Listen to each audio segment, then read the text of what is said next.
네, 오늘은 로마서 1장을 좀 강해를 할게요.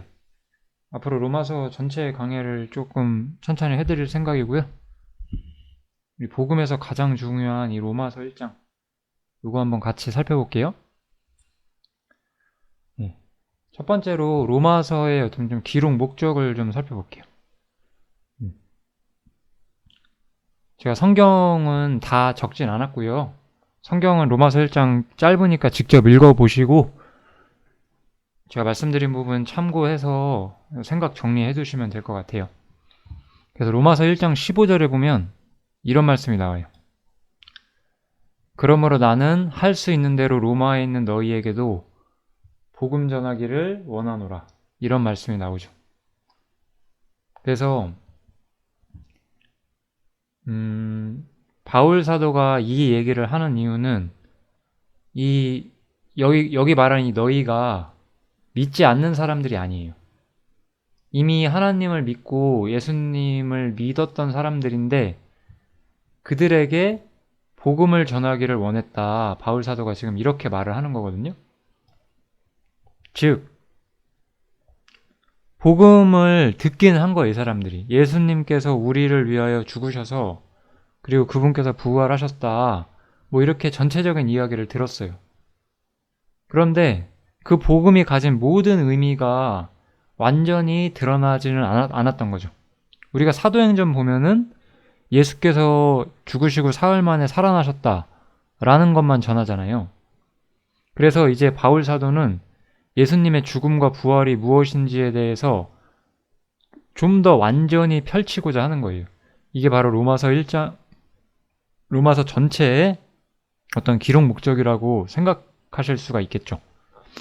그래서 로마서는 복음을 모르는 사람들이 아니라 복음을 아는 사람들에게 쓰고자 한 것이다. 이렇게 생각하시는 것이 로마서를 이해하는 데 훨씬 더 중요한 거예요. 그러니까 만약에 우리가 내가 예수님을 믿고 복음을 안다라고 말한다면 그거를 복음을 들었고 믿기 시작했다고 한다면 반드시 로마서를 많이 상고해 보셔야만 하는 거예요. 로마서를 보고 하나님의 복음의 어떤 전체 모습이 무엇인지를 생각을 하는 것이 매우 매우 중요한 거죠. 그래서 복음에 대해서 예수님의 죽음과 부활에 대해서 더 깊이 있는 설명을 바울 사도는 하기 위해서 내가 복음 전하기를 원한다 이렇게 이야기를 하는 거예요. 여기는 믿지 않는 자에게 전하는 것이 아니에요. 이미 복음을 믿고 그리스도인으로 스스로를 칭하고 교회로서 모이고 있는 사람들에게 복음은 실상 이런 것이다라는 걸 더 자세히 설명하기를 원하는 거죠. 그래서 우리가 이 주제를 생각하면서 제가 좀 로마서는 아니지만 약간 좀 말씀드리고 싶은 부분이 있는데 로마서는 복음에 대해서 완전하고 충만한 그런 완벽한 계시를 담고 있어요. 아까 말했다시피 이미 복음을 들었던 이 사람들에게 복음이란 게 무엇인지를 완전히 설명하는 것이 로마서거든요. 그래서 하나님의 계시는 약간 점진적인 특성을 가지고 있어요. 무슨 얘기냐면 우리가 창세기도 있고 뭐 시편도 있고 뭐 이사야 성경도 있고 구약 성경들이 있잖아요. 그 모든 것들을 우리가 살핀다고 해서 로마서에 적혀 있는 것을 다 찾아낼 수는 없어요. 오히려 로마서는 그 로마서 이전의 성경들이 가진 어떤 완벽히 설명해주지 않았던 부분을 가장 마지막에 완전히 설명해주는 그런 의도를 특별히 가지고 있는 거예요. 그래서 점진적인 거예요. 창세기, 출애굽기, 레위기, 민수기, 신명기가 나올 때는 복음이 완벽히 우리에게 오지 않았었던 거예요. 그래서 그들은 약간 불완전한 형태의 어떤 복음 아래 있었고, 물론 그들도 믿음 아래 있었던 것은 분명하지만 우리와 동등한 어떤 정확히 내용이 같은 복음은 아니었어요. 그러나 중요한 것은 그들 역시 믿음으로 하나님의 백성이 되었다는 거죠. 그래서 이런 부분들을 조금 생각을 해보셔야 되고, 그래서 제가 레위기랑 욥기를 조금 이렇게 적어놨는데 레위기 26장에는 순종하면 복을 받고 불순종하면 벌을 받는 게 나와요. 많은 기독교인들이 그런 말씀들을 예로 들으면서 우리가 순종해야 복을 받는다 이런 식으로 말을 해요. 분명히 이 레위기에서 말하는 순종하면 복을 받고 불순종하면 벌을 받는다는 거는 어떤 보편적인 도덕적인 교훈은 맞아요. 그렇지만 거기는 어떤 복을 받고 어떤 저주를 받을지가 정확히 기록되어 있거든요. 그게 우리한테 적용되진 않아요. 왜냐하면 레위기 26장은 분명한 수신자가 있어요. 레위기 26장은 이스라엘 민족에게 쓴 거예요. 그렇기 때문에 하나님께 순종하는 건 이런 거고 불순종하는 건 이런 거구나. 우리가 이런 건 알 수가 있어요. 그렇지만 거기 나온 대로 순종한다고 우리가 거기서 똑같이 복을 받진 않죠. 복의 내용이 달라요. 우리는 로마서를 읽은 사람들이기 때문에 완전한 계시인 로마서를 보는 사람들이기 때문에 이제 이 우리 시대에 하나님의 복음은 어떻게 역사하는지를 완벽히 보여주는 게 로마서란 말이에요. 그래서 구약 성경 같은 것들을 읽을 때 우리는 조금 더 자세히 읽어야 되고 그 기록자의 의도나 문맥을 잘 살펴야 돼요. 우리 많은 식당에 있는 욥기 8장 7절 말씀 있죠. 네 시작은 미약하였으나 나중은 심히 창대하리라. 이 말씀 많이 쓰잖아요. 이 말씀이 무슨 뜻인지 아시는 분들이 생각보다 적더라고요. 이 말을 한 거는 욥이 아니라 욥의 친구가 이 말을 했어요. 그 사람이 욥한테 말하기를 네가 지금 죄가 있어서 이렇게 네 인생이 지금 꼬이고 있다. 그러니까 네가 죄를 회개하고 하나님께 돌아오면 네가 다시 잘 될 것이다. 이런 얘기를 하는 거거든요. 이게 우리가 처음 사업할 때 처음 가게 차렸을 때 미약하는데 나중에 장사 잘 돼서 우리가 창대해진다. 이렇게 사실 많은 사람들이 창업할 때 이 구절을 써붙여 놓잖아요. 절대 그런 뜻이 아니죠. 그리고 하다못해 그 욥의 친구, 그 친구가 한 말조차도 완벽한 의도가 아니었는데 올바른 하나님의 생각이 아니었어요. 근데 이것이 무슨 하나님의 말씀인 것 마냥 사람들이 써놓잖아요. 이런 것들은 우리가 성경을 올바로 읽는 것이 아니에요. 성경은 보편적인 교훈들도 있고 분명한 수신자들도 있고 말하고자 하는 의도들이 분명히 나오기 때문에 우리가 그런 것들을 충분히 생각해보며 읽어야만 하는 거예요. 그래서 이런 부분들 많이 생각해보시면서 로마서 좀 구체적으로 살펴볼게요. 1장의 내용이 별로 없기 때문에 내용은 짧을 거예요. 그래서 로마서에 보면 내가 복음을 부끄러워하지 아니하노니 이렇게 바울 사도가 자신이 복음을 부끄러워하지 않는다라고 말을 해요. 왜냐? 당시의 복음이 약간 조롱거리가 되고 있었어요. 사실 그리고 지금도 그래요. 제가 당시에 어땠는가를 뭐 자세히 설명하는 건 의미가 없고 우리의 상황을 한번 살펴보죠. 복음은 사람들이 일반적으로 추구하는 것을 다루질 않아요. 우리 실제로 지금도 많은 기독교에 가보면 뭐 가정생활 원만하게 하는 법, 사회생활 원만하게 하는 법, 뭐 세상의 선을 이루는 법, 뭐 이런 얘기 하잖아요. 근데 복음은 뭘 다루죠? 실제로는 오직 사람의 구원 문제를 다루죠. 이게 복음의 진짜 의도죠. 복음은 이거 외에 다른 걸 다루지 않아요. 사람이 하나님 앞에 문제가 있고 이렇게 인생을 마치게 되면 영원한 심판에 들어가게 되고 하나님과의 관계를 회복하고 내가 세상에서 잘 살든 못 살든지가 중요한 게 아니라 영원한 하나님의 나라에 들어가는 게 중요하다. 이런 얘기를 하고 있기 때문에 복음은 사람들이 일반적으로 추구하는 걸 다루질 않아요. 그래서 이런 얘기하면 사람들이 바보 같다고 생각하죠.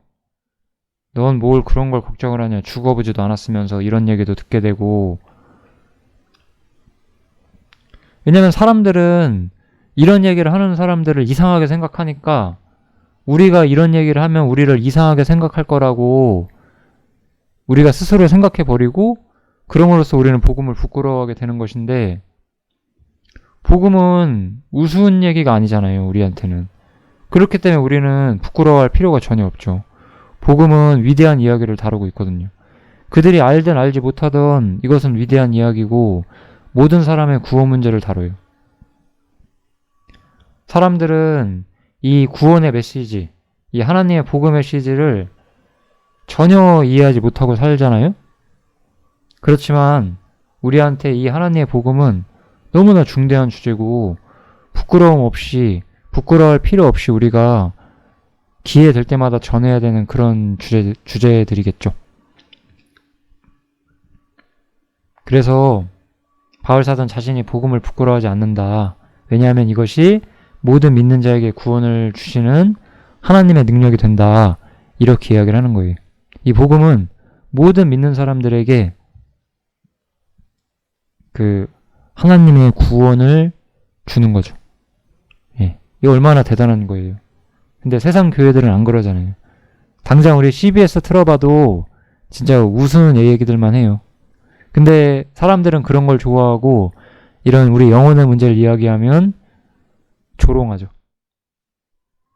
그렇기 때문에 바울 사도는 자신이 다루는 주제가 세상 사람들한테 어떻게 보일지라도 부끄러움 없는 주제다라고 첫 번째로 말하는 거예요.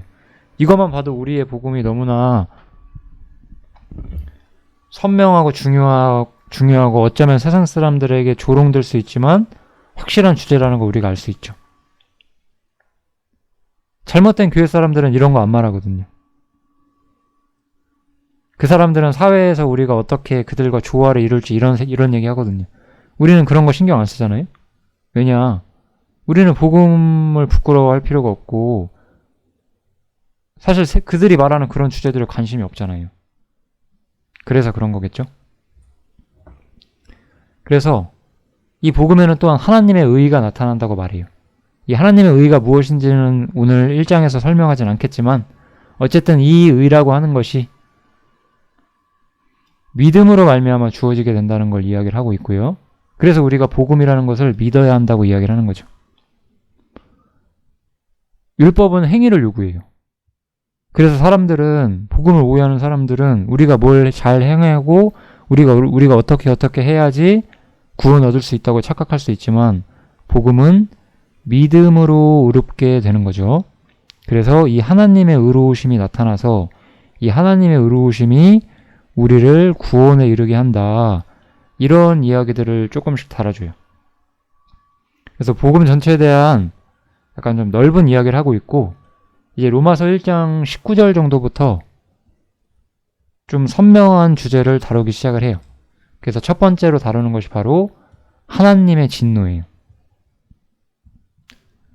왜 하나님의 진노를 바울 사도는 먼저 다룰까요? 바로 여기 써있는 이런 이유들 때문이죠. 구원이 필요한 이유는 사람이 하나님의 진노 아래 있기 때문이에요. 그래서 바울 사도는 구원에 대한 이야기를 한 다음에 하나님의 진노로 이 로마서 이야기를 시작해요. 하나님이 진노하신다. 전 이걸 보면 현대 기독교가 복음을 많이 오해하고 있다는 생각이 들어요. 바울 사도는 이 세상 사람들 중에서요. 하나님과 예수 그리스도 빼고 바울만큼 복음을 많이 이해한 사람은 없을 거잖아요. 복음에 대한 모든 교리를 집대성한 서신들을 하나님의 성령으로 말미암아서 기록한 바울이잖아요. 그 사람만큼 복음을 많이 하는 사람은 없어요. 근데 이 사람은 복음이라는 주제를 다룰 때 하나님의 진노부터 이야기를 시작한다는 거예요. 근데 저는 많은 기독교에서 이런 방식으로 전하는 걸 봐요. 사람들이 하나님을 모르고 산다. 불쌍하다. 그들이 하나님 알면 좋겠다. 하나님을 알지 못하는 것이 마치 죄가 아닌 것처럼 말을 하잖아요. 근데 바울 사도는 그렇게 말하질 않아요. 하나님을 모르는 것이 바로 인간이 타락한 결과다라고 말을 해요. 그래서 우리가 이 로마서 1장을 조금 더 살펴봐야 돼요. 좀 간단히 요약을 해서 말씀을 드릴게요. 하나님을 알되 하나님으로 영화롭게도 아니하며. 여기가 약간 성경이 조금 좀 선명하게 써 있지 않은데 이게 좀 과거로 써 있어요. 성경에 보면은 우리가 원어적으로 보면 이 성경이 과거로 기록이 되어 있기 때문에 하나님을 알았었다라고 말하는 거예요. 사람이 하나님을 알았었어요. 하나님을 아는 사람들이 있었어요. 우리가 창세기를 보시면 첫 번째 사람은 아담과 하와였고 그 다음에 아담과 하와의 자식들이 나오게 되고 또 그 자식들이 나오면서 이렇게 역사가 진행되잖아요. 근데 우리가 거기 나오는 특히 믿지 않는 길을 갔던 사람들의 예를 들어볼게요. 뭐 가인이라든지 뭐 라멕이라든지 이런 사람들 보면 하나님을 알긴 하잖아요. 하나님 아는데 하나님을 영화롭게 하지도 않았고 감사치도 않았고 생각이 허망하여졌고 마음이 어두워졌어요. 사람은 전부 다 하나님을 알고 시작했어요. 근데 하나님을 모르는 상태로 떠내려 갔었던 거예요.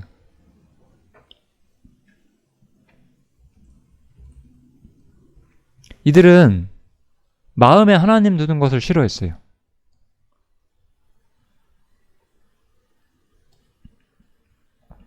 그래서 이렇게 하나님 두기를 싫어하고 그렇게 되면서 사람들의 마음이 어두워졌다. 마음이 어두워져서 하나님을 모르는 상태에 이르게 되었다. 성경은 이렇게 이야기를 하는 거죠. 하나님을 왜 사람이 모르게 되냐면 욥기를 보면 알 수 있거든요. 욥기를 보면 좀 전반부에는 4명의 사람이 나와요. 욥이 나오고 욥의 세 친구가 나와요. 근데 욥의 세 친구도 하나님에 대해서 무언가 말을 많이 해요. 근데 그 세 사람의 말을 정리를 해보면 그들은 하나님에 대해 잘 모르고 있어요. 그들은 하나님에 대해서 자기 생각대로 판단해서 말을 해요. 지금도 많은 사람들이 하나님이 어떤 분이시고 무엇을 원하시고 어떤 거를 사람이 하기를 바라시고 또 어떠한 인류 역사의 계획을 갖고 계신지 잘 모르는 상태로 그냥 하나님은 이런 분일 것이다. 이렇게 지레짐작 해버리는 게 있죠. 이런 것이 무엇이냐 바로 하나님을 마음에 두기를 싫어하고 어두워지는 거죠. 마음이. 이렇게 되는 거예요. 사람이. 하나님을 마음에 두기 싫어하고 그래서 마음이 어두워진다.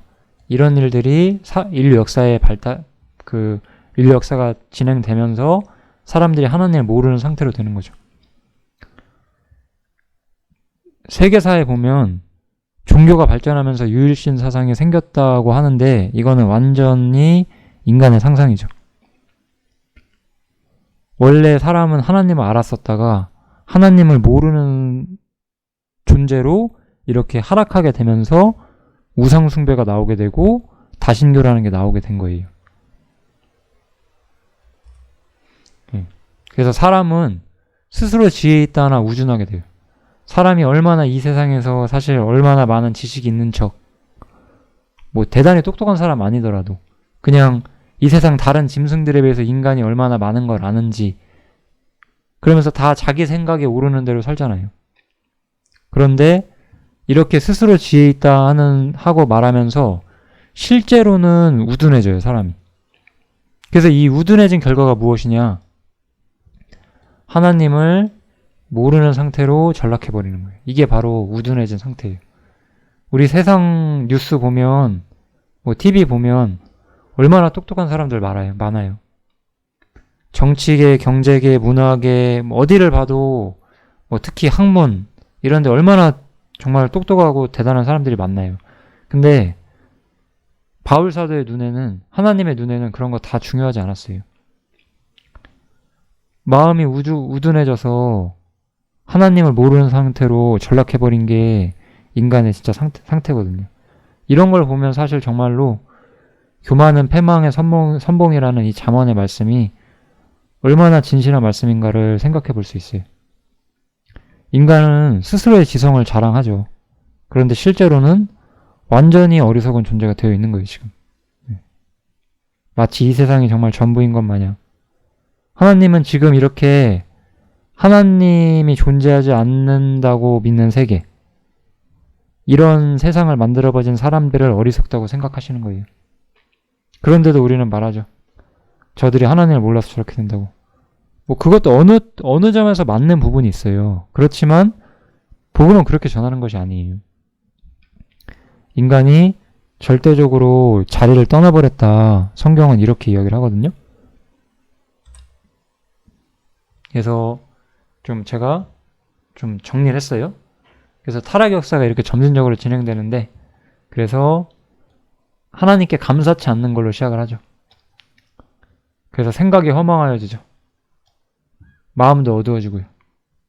이렇게 된 결과는 우상을 섬겨요. 우상은 하나님이 아니잖아요. 하나님보다 못한 걸 섬기죠. 심지어 짐승이나 버러지 같은 형상의 우상들을 만든다 그러죠. 사람보다도 못한 것, 짐승이나 벌레 혹은 뭐 이상한 것들을 신으로 섬기죠.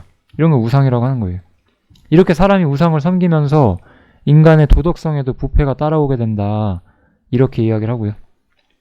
그래서 사람은 하나님을 버리고 사는 즐거움을 택해요. 대신에 하나님의 진노를 맞이하는 결과를 얻어요.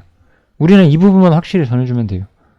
하나님을 버리고 사는 즐거움을 택하는 대신에 하나님의 진노를 맞이하는 결과를 얻을 것이다. 이거는 당신이 믿든 믿지 않든 분명하다. 우린 이것을 확실히 전할 수 있거든요.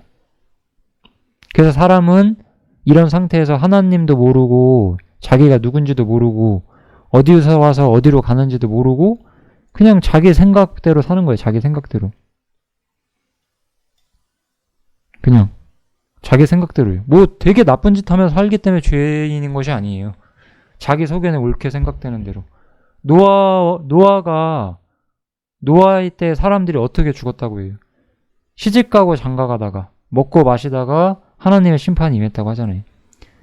자기 성견에 옳게 생각되는 대로 행하다가 죽는 거예요. 그냥 하나님을 버렸기 때문에, 하나님을 없다고 생각해 버렸기 때문에. 하나님을 없다고 생각해 버린 것이 너무나 큰 죄다라고 성경은 말하고 있는 거예요. 우리는 이 부분을 강조해야 돼요. 하나님을 없다고 생각하는 것이 하나님 보시기엔 결코 작은 죄가 아니다. 하나님을 부인하는 죄다. 우리는 이 부분을 충분히 강조해도 괜찮아요. 네. 이렇게 시작을 해요. 로마서 1장은. 그래서 사람은 하나님의 심판에 대해서 어떠한 핑계를 댈 수가 없는 자리에 있고, 또 하나님의 어떤 존재의 어떤 그런 모습이 우리 눈에 보이지 않지만 이 세상 피조물들을 봐라. 이 세상 피조물들을 보면은 하나님이 있을 것 같은, 있을 수밖에 없는 그러한 증거들이 나타난다. 그러므로 사람은 하나님이 없다고 핑계댈 수 없다. 이런 이야기들을 또 조금 하죠. 바울 사도가. 그래서 로마서 1장은 이렇게 사실 모든 사람이 하나님을 모르는 위치로 떨어져서 하나님의 심판 아래 있는 상태가 되었다.